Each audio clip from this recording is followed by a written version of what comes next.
So, this month, February, and also in April and May, we will have a sermon series entitled Wonderful Words of Life, Word Studies for the Soul.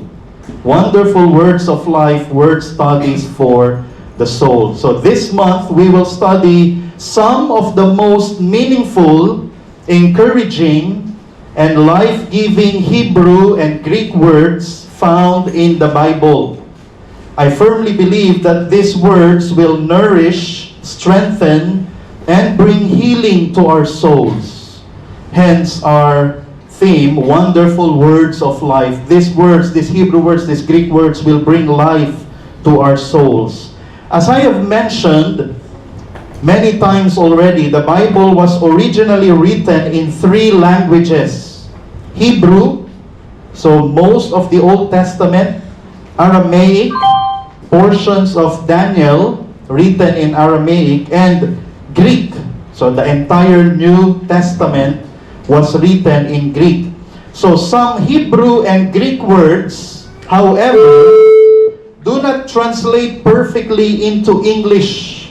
Ito yung problem. So, merong magandang Hebrew word or Greek word pero hindi natatranslate ng eksakto o ng accurate sa English. How much more, of course, sa Tagalog or sa iba pang mga dialect. So, their depth and richness are not always fully captured.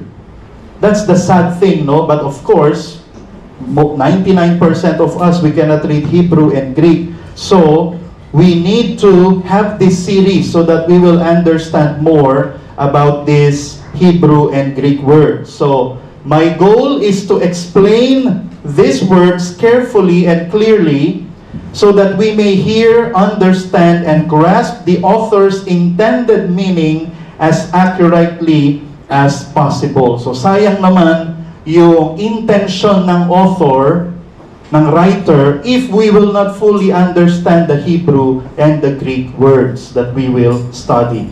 So this morning, the first word that we will study is the word Hesed. Actually, yan po ay Chesed, pero hindi po pwedeng sa buong preaching ko ay ganun yung translation ko po dahil mahirap, no? Pero yan po ay galing talaga sa throat, Chesed, pero let me use the word Hesed. So because we're already in February, often called the love month, I want us to grow deeper in our understanding of God's love. Sayang naman kung lilipas na naman another February and we do not fully understand how much the Lord loves us, how much Jesus loves us. We know at least intellectually that God loves us. Di po ba? We know this. God loves me. Songs, verses, preachings. But the real question is, how does God love us? How does God love me? How specifically or in detail does God love us? Because there are many songs and preachings we have heard, articles that we have read, Bible verses of course that tell us that God loves us, pero paano ba tayo mahal ng Diyos? Paano tayo mahal ng Diyos? Now, the Hebrew word Hesed will help us answer or understand the word and answer that question. How specifically or in detail does God loves us? So, revealing the specific way God expresses His love toward us. So, today we will study specifically how God expresses His love toward us. So the word Hesed will enlighten us more about God and His amazing love for us. So this morning, my prayer is that as we learn and understand more truths about God's love towards us, we will appreciate and thank Him, return this love to Him. Not just we know, we learn, and we understand this Hesed love, but we will return this to Him. We will return this Hesed love to God, and of course, we exercise this Hesed love to other people. We will exercise it to our spouse, to our children, our parents, and to everyone around us, especially, of course, sa ating church. So today, we will study lessons about God's hesed towards us. But before, number one, tayo po muna ay manalangin. Let's pray. Our dear God and Heavenly Father, we commit this time to you. Lord, your word is sacred, and help us, Lord, to listen diligently, eagerly, and with a willingness to apply your word in our lives. And thank you, Lord, we're excited for how you will teach us the word hesed, and we pray that we will understand and we will apply this towards you and other people. May your Spirit enlighten us and use your word, Lord, to teach us, to transform us. So we commit this time to you. Protect us also from the enemy. In Jesus' name we pray.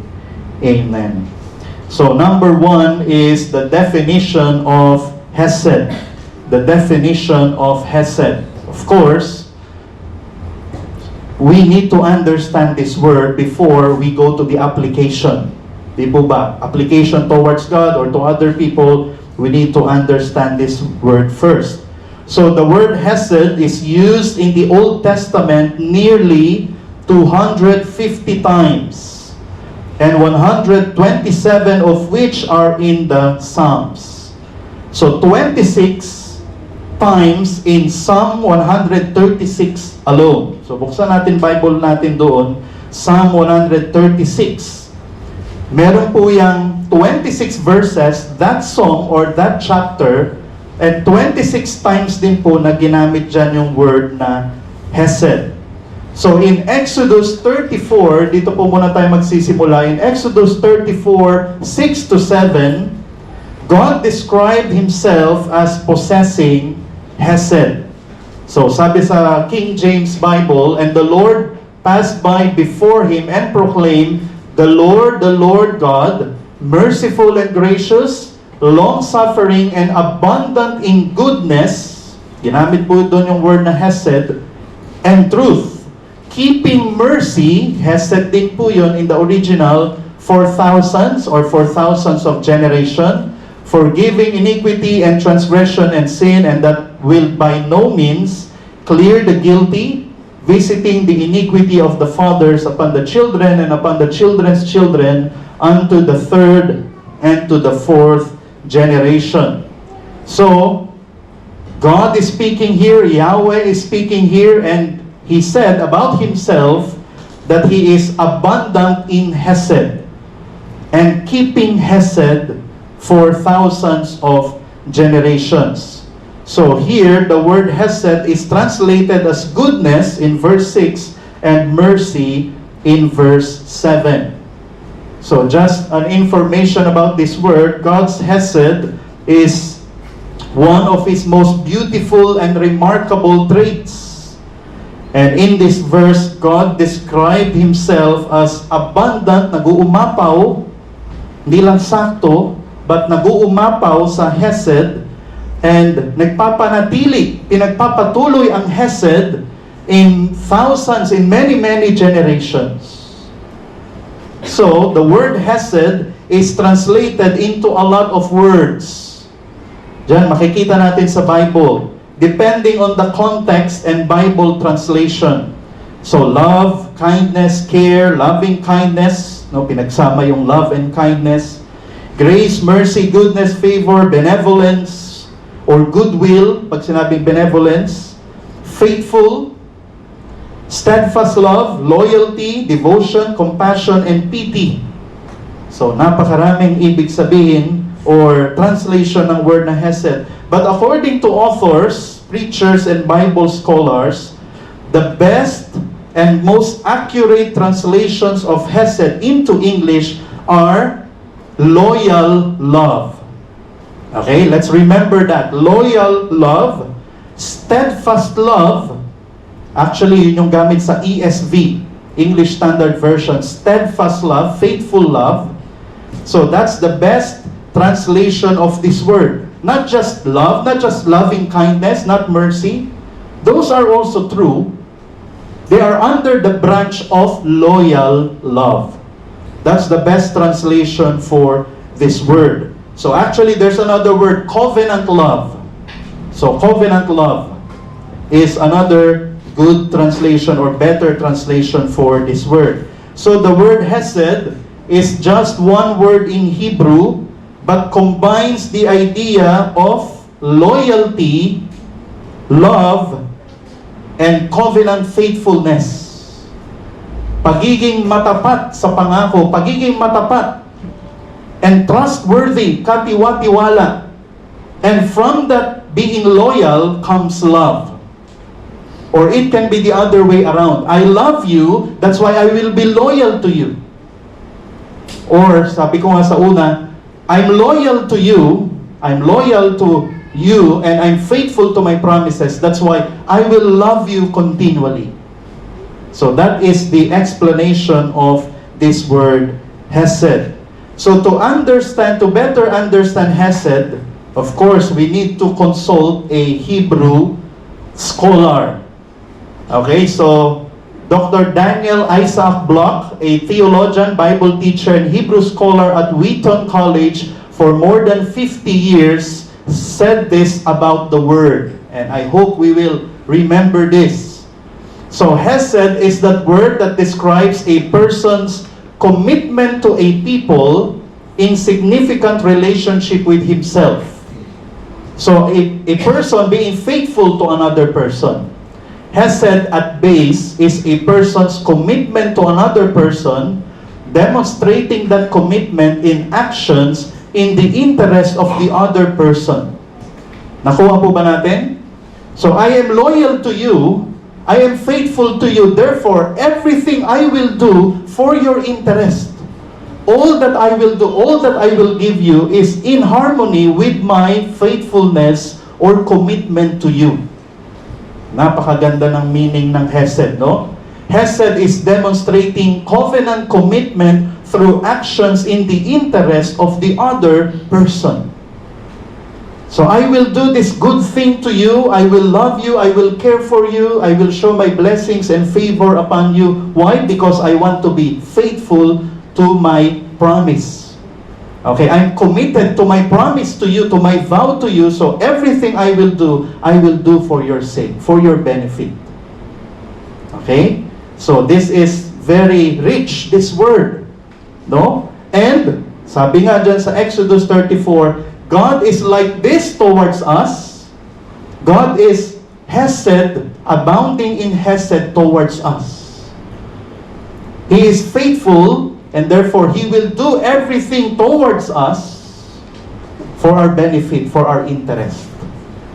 So, Dr. Daniel, hindi po rimando, Dr. Daniel Isaac Block continues, we cannot talk about Yahweh without talking about His hesed. It is the workhorse attribute of God. The words faithful love is a very legitimate translation of this Hebrew word.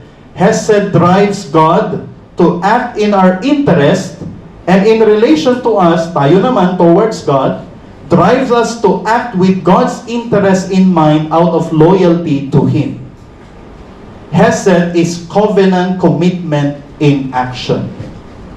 So God promised to love us, to bless us, and He will do everything to show His love, His blessings upon us. Tayo rin, mga kapatid, when we were baptized, when we accepted Jesus as our Lord and Savior, it is a promise, it is a vow, it is a commitment to the Lord, and everything that we do afterwards should be to keep that commitment. Everything we do should be for the interest and for the glory of God. So, ganyan po ang ibig sabihin ng hesed. So, yun nga, no, love and loyalty or faithful love. So, let's continue defining this word. Dr. Bill Barrick, an Old Testament scholar in Grace Community Church, hesed is a combination of commitment and affections. In English, the best translation is loyal love. Austin Duncan, a preacher and seminary professor, sabi niya, in the Old Testament, God promised to provide for them, love, protect, and bless them. Now, Hesed is the outworking of that commitment. I made this promise to you, and yung promise ko sa iyo, yung vow ko sa iyo ay hindi lang sa salita. Everything that I will do here on out is for your interest, for your benefit, kung anong makakabuti sa iyo. And then from a Christian website, godquestions.org, it says, God's covenant relationship with His people results in His loyal love and faithfulness, or Hesed, even when His people are unfaithful to Him.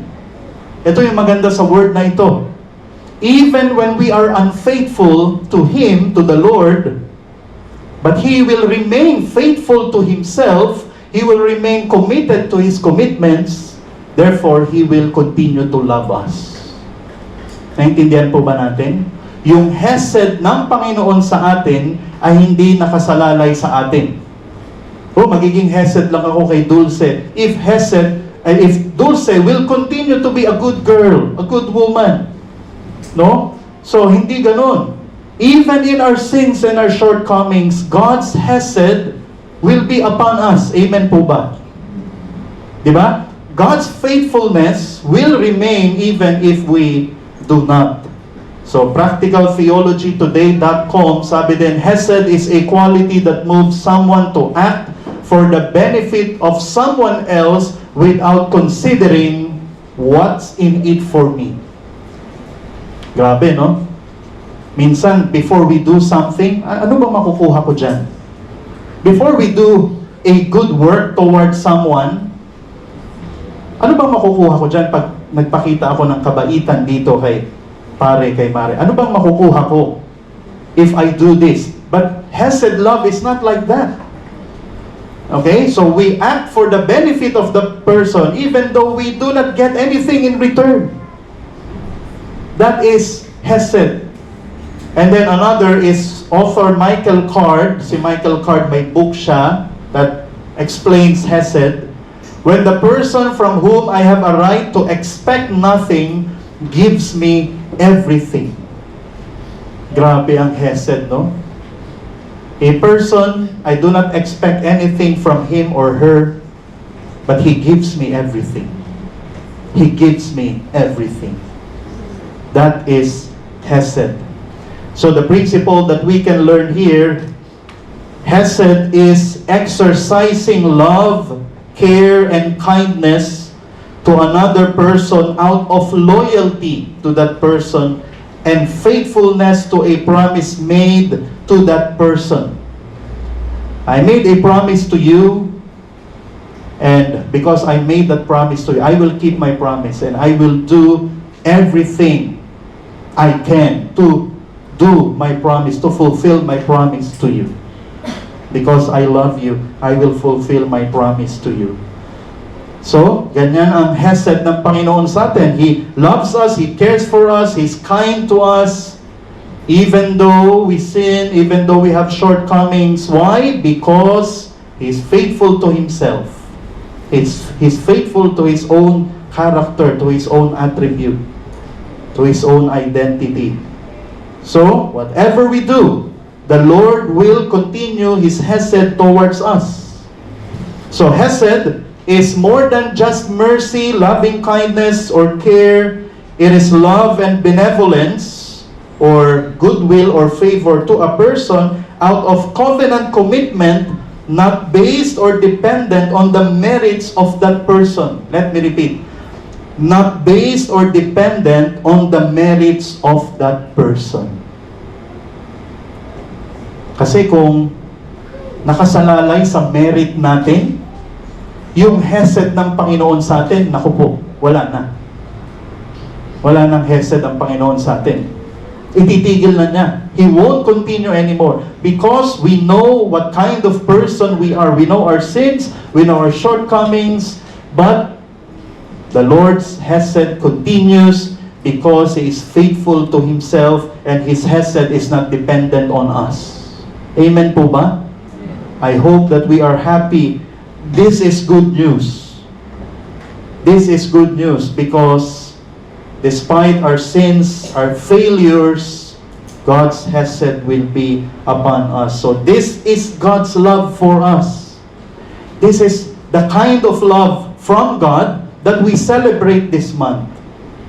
And of course, I hope that we will reflect this love. So let's go to number 2. The demonstrations of hesed. The demonstrations of hesed. Siyempre, of course, to better understand a word, we need examples. We need demonstrations. So to understand hesed more, let me share how it was demonstrated in the scriptures. First is God to Abraham. God to Abraham. Genesis 12, 2-3.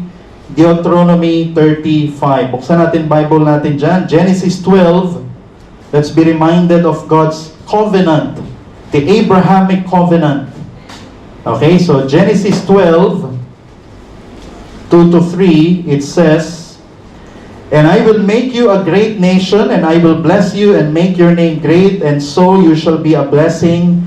And I will bless those who bless you, and the one who curses you I will curse, and in you all the families of the earth will be blessed." So God promised Abraham to create from him and Sarah a great nation. So this means he will have a son and descendants. Bless him and make his name great, so that he will be a blessing. To bless those who bless him and curse those who curse him. And God also promised to bring them safely into the promised land. That one day, they will reach the promised land. Anong ginawa ng Diyos in relation to this covenant, this promise?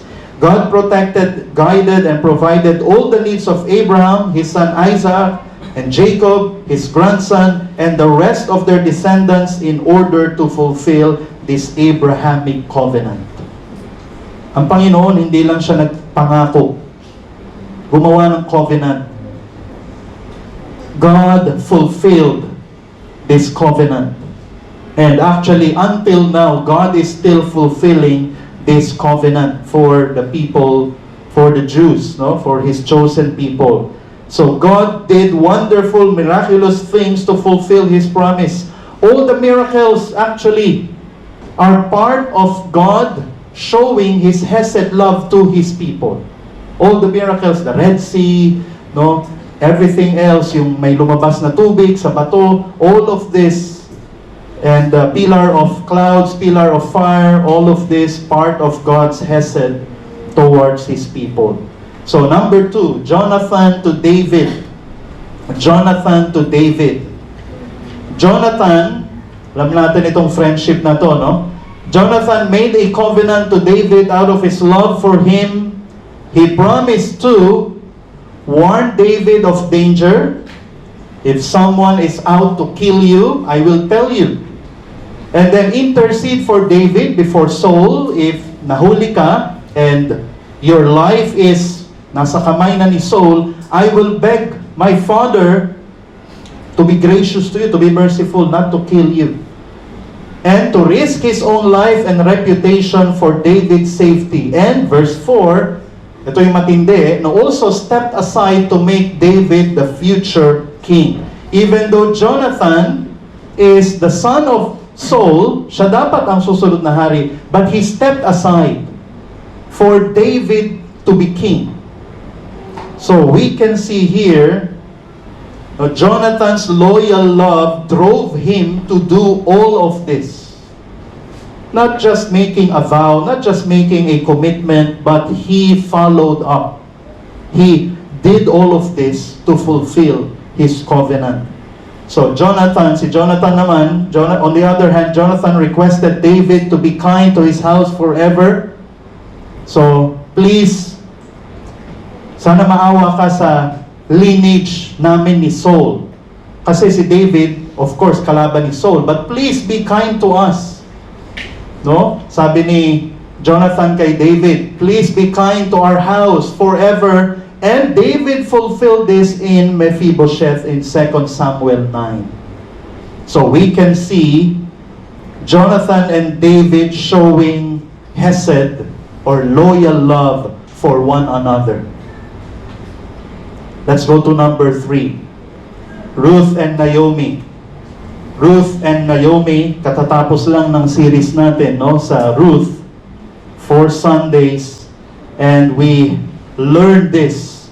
So Ruth promised Naomi, verses 16 to 17, Ruth promised Naomi, her mother-in-law, to return to Bethlehem with her after the death of Mahlon, Chilion, and Elimelech, to live with her, care for her, and worship the one true God with her.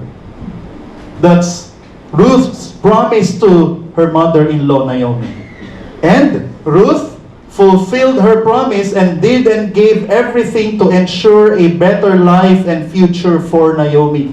Yung pag-gleaning niya ay for Naomi, to care for her mother-in-law. Grabe, no? Pati yung pag-uwi niya ng pagkain, actually, di ba, kung maalala nyo, binibigyan siya ng pagkain ni Boaz, inuuwi niya para kay Naomi. Grabe. Yung pagsasharon, yan po ay sign of Hesed.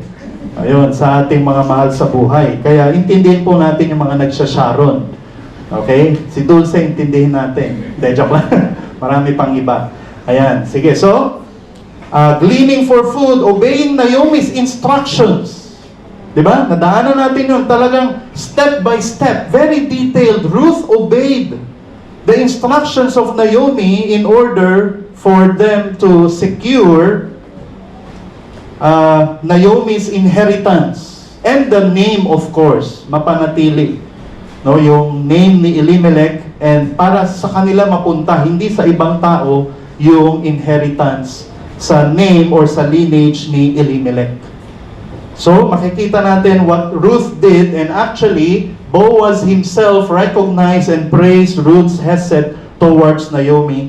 Ruth 3:10, Boaz used the very word hesed to describe Ruth. Because Ruth showed loyal love to Naomi. And then number 4, God towards us. Lamentations 3:23 sa ating scripture reading earlier. Actually, ginamit dyan yung word na hesed. The steadfast love in ESV, that's the closest to the Hebrew. The steadfast love of the Lord never ceases. His mercies never come to an end. So God's hesed towards us ay hindi tumitigil. No, the word steadfast love here is hesed in Hebrew. So God's hesed doesn't stop when we sin or have shortcomings. Nagkasala si Kuya Jel. Tigil na ang hesed ng Diyos sa kanya. No. God's hesed doesn't stop when we sin or have shortcomings. It is constantly showered upon us despite our deeds. Despite our deeds. God's hesed continues. It presses on. Grabe, no? Psalm 23:6, the word hesed is also used. Surely goodness and loving kindness, that is hesed, will pursue me all the days of my life, and I will dwell in the house of Yahweh forever. This is from the Legacy Standard Bible. So God will always show goodness and hesed to us, His sheep, wherever we go, whatever we do. God's loving kindness or mercy or loyal love will follow us, will pursue us. It won't stop pursuing us. So despite our sins and foolishness, kagaya ng mga sheep, no? Despite our foolishness from time to time, God will love us and show His grace, mercy, care, and favor to us. And actually, Jesus Christ, God giving Jesus Christ, is the best manifestation of God's hesed upon us. God gave His only begotten Son to show His love for us and to prove His faithfulness to His promises of giving us a Savior from our sins. Sa Old Testament pa lang pinaprophesy ng mga prophets that the Lord will give you a Savior, and Jesus is the fulfillment of that promise. Therefore, Jesus is a proof of God's hesed upon us. Genesis 3:15, Isaiah 7:14, Isaiah 9:6-7, Psalm 137-8. Psalm 137-8, let me read. With the Lord there is hesed, and He will redeem Israel from all his iniquities. So makikita natin that this Savior Jesus is that Redeemer. Fulfillment of the Lord's hesed upon His people. But let me note, there are times that God desires fear before He shows hesed to us. Psalm 103:17, but the hesed of the Lord is from everlasting to everlasting on those who fear Him. Please do not misunderstand me. And I don't want to overemphasize God's grace and mercy. Na kahit nagkasala tayo, God's hesed is upon us. So okay lang pala na magkasala. Okay lang pala na I commit sin and I run away, I abandon my spiritual responsibilities. Because God's hesed will pursue me all the days of my... Okay lang pala na magpasaway, magpatigas ng ulo. No. There are times that it is conditional.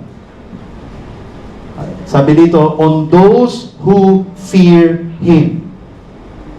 So mga kapatid, God's hesed will be upon us all the days of our lives. There are times that it is unconditional. There are times that it is conditional. Lest we abuse the grace, the mercy, the hesed of God. Naintindihan po natin? That's what the Bible says. It's not always unconditional. It's conditional from time to time. And the problem is we don't know kung kailan unconditional o conditional ang Panginoon. So it's better for us to what? To fear Him always. So that we are sure that God's hesed will be upon us. Galing ng Panginoon. He doesn't want to abuse, for us to abuse His attribute of hesed. So God is hesed, but let's not abuse it and make it a license to sin. Number 3, the last is, nandito pala yan, our duties to exercise hesed. Our duties to exercise hesed. So, now our duties, so now we understand hesed, we see demonstrations of hesed now, our duties. Number 1 is to express thanksgiving to God for His hesed. Psalm 136:1, it says, give thanks to Yahweh, for He is good, for His hesed, His loving kindness, endures forever. The word hesed is translated as loving kindness here in this song or chapter. The psalmist wants to focus on the eternality of God's hesed towards us. Paulit-ulit dyan, 26 times in 26 verses, God's hesed endures forever. God's hesed doesn't have a time limit or expiration date. God's hesed goes on in spite of what we do and the circumstances around us. Whatever is happening in Thailand, in the Philippines, God's hesed is upon us. We should thank God for His hesed towards us. Let me ask you, brothers and sisters, friends, have you already thanked God for His hesed upon you and upon your family, upon your church, or upon your clan? We should thank God for His hesed. We should thank God for His hesed every day. It endures Despite of what we have done, what we have forgotten, all the sins, God's hesed endures forever. So let us thank Him. Number 2, exercise hesed to God. Hosea 6:6, it says, I desire hesed and not sacrifice. Because this is what is happening in many churches. For many Christians, this is what is happening. So God desires, it is His will for us to show loyal love or benevolent commitment to God instead of just participating in heartless or mechanical rituals inside or outside the church. That there is deep inside of us a loyal love for God. Sana hindi lang tayo ritualistic, no? Sunday, punta sa church. Everyday, quiet time, journaling, praying. Wednesday, prayer worship. Sana hindi mechanical yung rituals na ginagawa natin. But while we are doing this, all of this, we do them because we love God and out of loyalty to God. Amen po ba? We give our tithes, our missions, we give our faith promise. We wash the Lord's Supper, we clean, we arrange, we do all of this with hesed sa ating puso. I hope so, mga kapatid. Because God desires, ang Panginoon hindi niya binibilang, ang daming ginagawa nito ni ginawa niya yun, Ang tinitignan niya is our hesed towards Him. Do we do all of this with love and loyalty to the Lord? God is not pleased and won't bless our labors if we do religious activities but possess no loving loyalty or benevolent faithfulness to God. If we do this out of obligation and not out of loving affections. I hope our attendance this morning is not because of duty, but a delight sa ating lahat.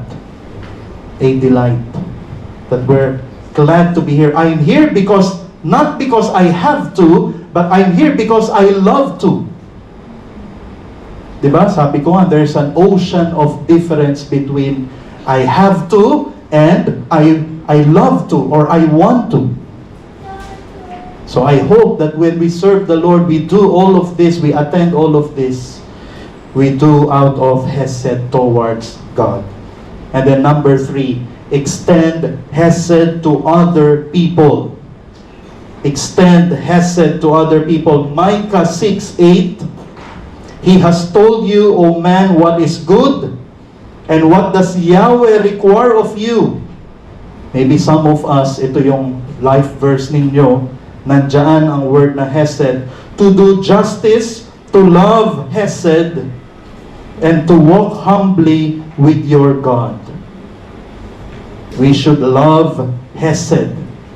We should love to do it. That is the meaning of this. We should love, loyal love towards others, towards God, to everyone. We should love hesed. We love it and we show it.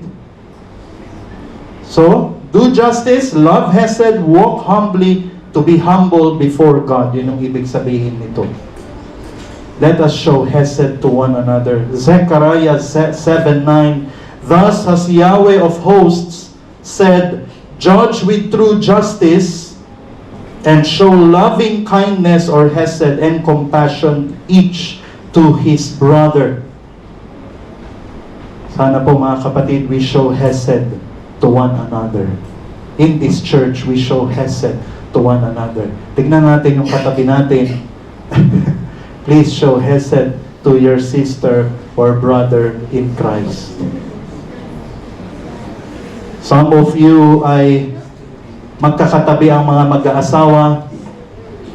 We should show hesed to our spouse. Let me repeat. Baka po na-distract kayo. We should show hesed to our spouse. So loyal love, faithful love to our spouse. Diba? You made a vow sa inyong kasal. You made a vow kahit kinasal dito sa embassy. you have a vow. And you do everything, husband and wife, you do everything, you exert effort, you give your best to fulfill your vow to your spouse. Because that is showing hesed to your spouse. You won't do anything that will break your hesed. You will do everything for the interest of that person. No? Spouse to spouse, parents to children, sa mga nagpa-dedicate ng inyong anak. Kung hindi nyo pa napapadedicate ang inyong anak, ipadedicate nyo na, because public dedication it's biblical, and I hope that you will do this as soon as possible. So, public dedication, so you vowed, you made a promise to the Lord regarding your son, your daughter, fulfill your promise. Do everything it takes to fulfill your promise.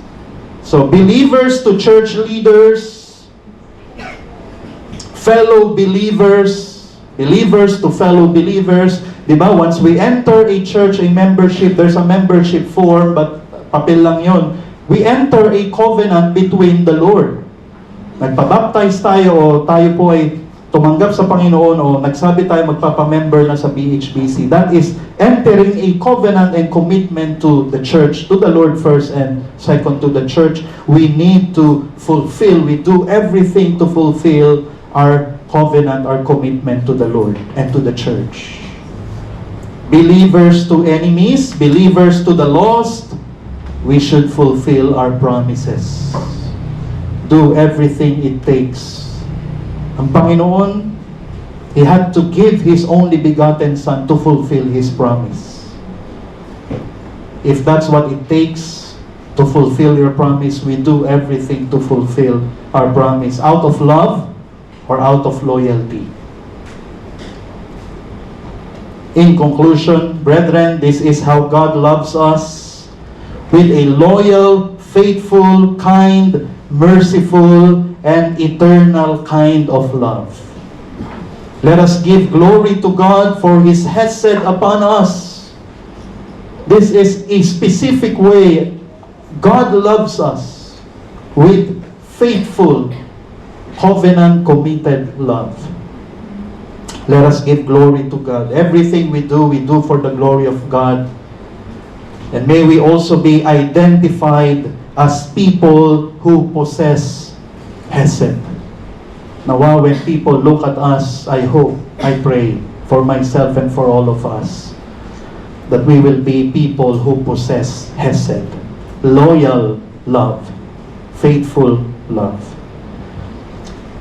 Our dear God and Heavenly Father, we rejoice in how you love us, and we pray that we will return this love to you, that we will be loyal to you, that you will really be our Lord, and we will really follow you until the end, and help us to do everything for your benefit.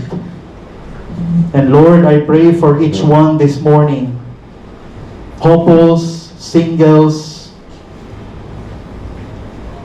children also who made a vow or promise to you, to their parents or to their church. Lord, I pray for all of us that we will be men and women of hesed, and that we will show this hesed to other people, even to those who do not deserve it, unworthy, even to our enemies, and even to the lost, the unbelievers.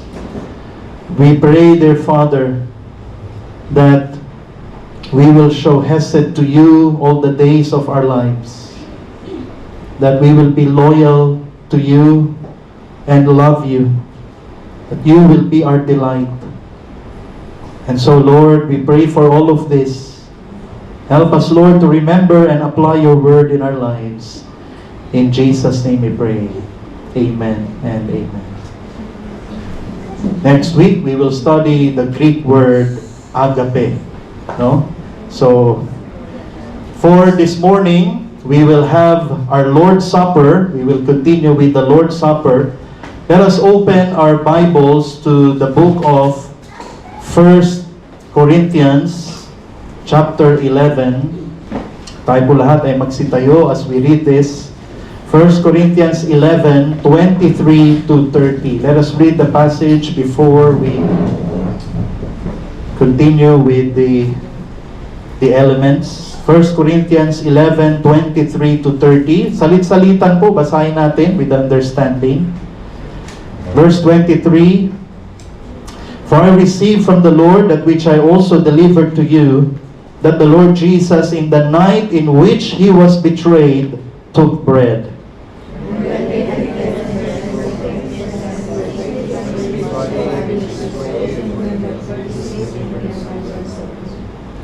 In the same way, He took the cup also after supper, saying, This cup is the new covenant in my blood. Do this as often as you drink it in remembrance of me."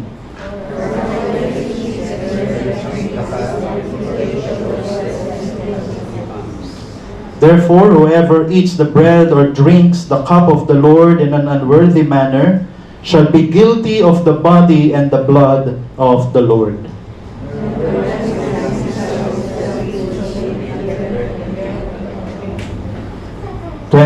For he who eats and drinks judgment to himself if he does not judge the body rightly. Altogether, verse 30, "For this reason many among you are weak and sick, and a number sleep." Please be seated. May the Lord add blessing to the reading of His Word. So, actually, before we go to our self-examination, our silent prayer, so kanina nabanggit ko, no, demonstrations of God's love or demonstrations of Hesed for us. Actually, I left out one more, which is Jesus Christ's Hesed towards us. So kanina yung sinabi ko is God the Father's Hesed toward us. And I want, before we partake, that we remember Jesus Christ the Son's Hesed upon us. So as we remember what Jesus has done on the cross for our sins, I want us also to hear and to know this morning that Jesus also demonstrated Hesed towards us. Because of His love for us, He left the glory of heaven. He lived, suffered, and died a gruesome death to be the atoning sacrifice for our sins. Despite our unworthiness, He willingly received, He willingly drank the cup of agony and death to absorb the wrath of God, and by His death take away the sins of those who have faith in Him. He showed Hesed love, or loyal, faithful love to us from heaven to earth, in life and in death. Christ showed Hesed. But Jesus is not finished in His Hesed for us.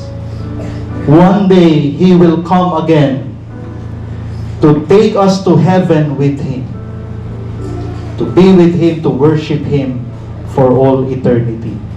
So this morning, as we partake the elements, may we remember and celebrate also Jesus' Hesed for all of us.